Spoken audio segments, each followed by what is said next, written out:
Let me ask you something that might sting for a second. What if you're just average?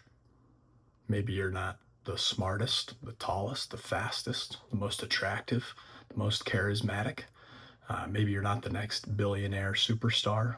And maybe you're not even the person that you dreamt you would be when you were growing up.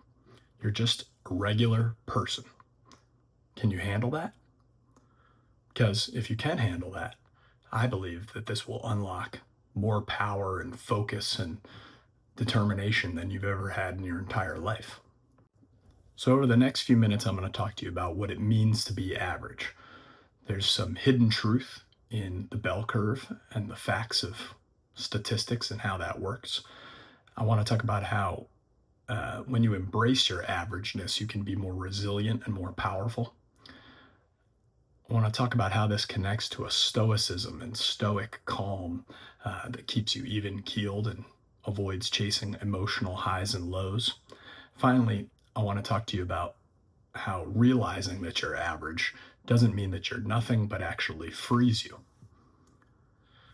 So let's start with the bell curve. The bell curve isn't just a metaphor, it's a fact of life. The majority of us, 68% of us, in fact, live just one standard deviation away from the middle in almost every single category that you could think of.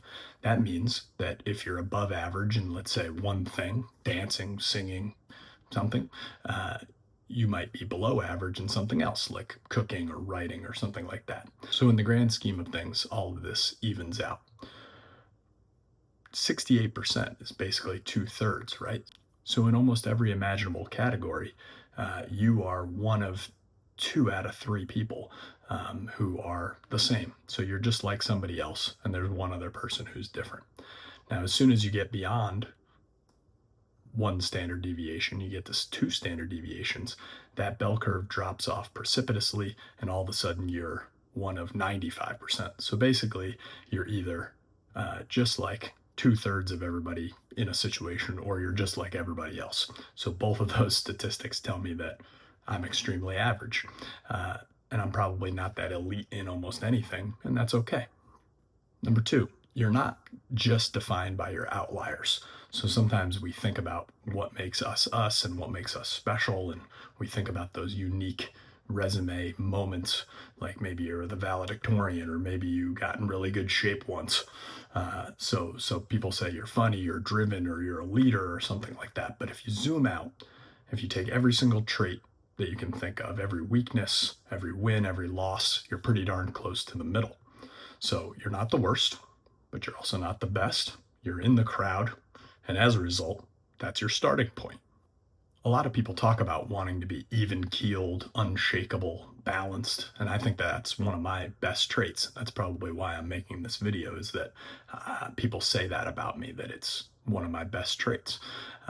But it doesn't necessarily mean that you have to be cold or tough or distant or something like that.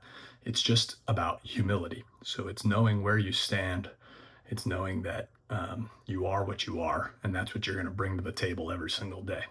So perhaps one of the best ways to think about this or approach this is to zoom out even more, not just the bell curve, not just knowing that you're amongst the crowd, but instead saying that I'm just a little speck of dust in this great spinning universe.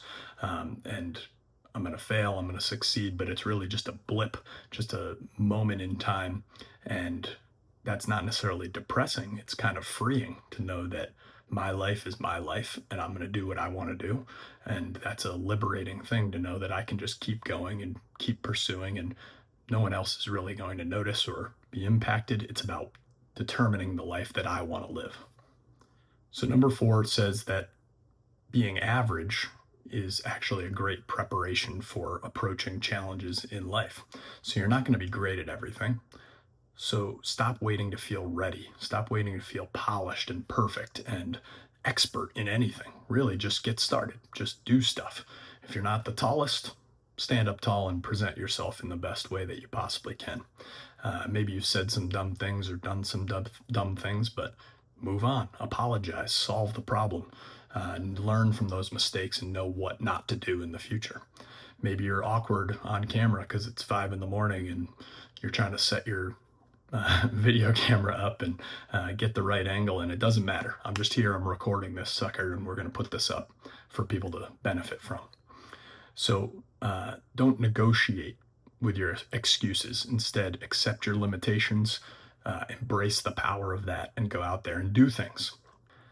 Now, I know some of you guys disagree, and maybe you say, no, that's not for me. I'm a dreamer. If I'm going to make my YouTube channel, if I'm going to go out there and start a business, then I need to dream it and visualize it. And I totally agree. I'm a dreamer sometimes, and I'll have another conversation in the future about kind of finding the balance between these two things. But I think that this stoic base is a good place to build from. Okay, we need dreamers, we need people to think big, and there's a time for that and a place for that. But it doesn't mean that you need to think that you're beyond the bell curve or above the bell curve. Instead, you need to have the humility to accept it and work like you're at the bottom of the barrel, whether you're there or not. You need to build off of that low point or that hypothetical low point and try to separate yourself to work hard no matter what, right? To kind of care about something and go and do it. So that's what separates people from people who don't do anything with their lives and people who do things with their lives, is they embrace the challenge and they accept it and they just step out of their comfort zone and do it. They act, they do. So they start with what they've got. They maybe don't need to be exceptional. They just want to be useful and go out there and make a difference. So here's what I want to leave you with. Being average doesn't mean that you're stuck. It means that you're human, and that's a good thing. It means that you've got something in common with everybody else and that we're all in this together. It's kind of a Spartan mindset, right? It means that the path forward doesn't mean that you have to be special or perfect or polished or ready. It just means that you need to be consistent, calm, level-headed, and going for it. Don't chase the highs, don't crash with the lows, just show up, do the work, stack up those successes as they come and celebrate them as you see fit, but also just keep going. Time is of the essence. So be smart. Be the kind of person that's level-headed, that's even-keeled, that has the confidence to know that it's all in the grand scheme of things, right? So the person that I'm trying to become is a sharper, better version of who I was yesterday, and see if I can build upon my wins, learn from my losses, and move forward in a productive and positive way. So stop trying to prove to yourself that you can be perfect, that you can be the best, that you're different. Instead, just embrace that we're all doing this together. We can support each other, and we just need to get started. So I hope that helps you, and I'll see you tomorrow. Let me know if you have any questions.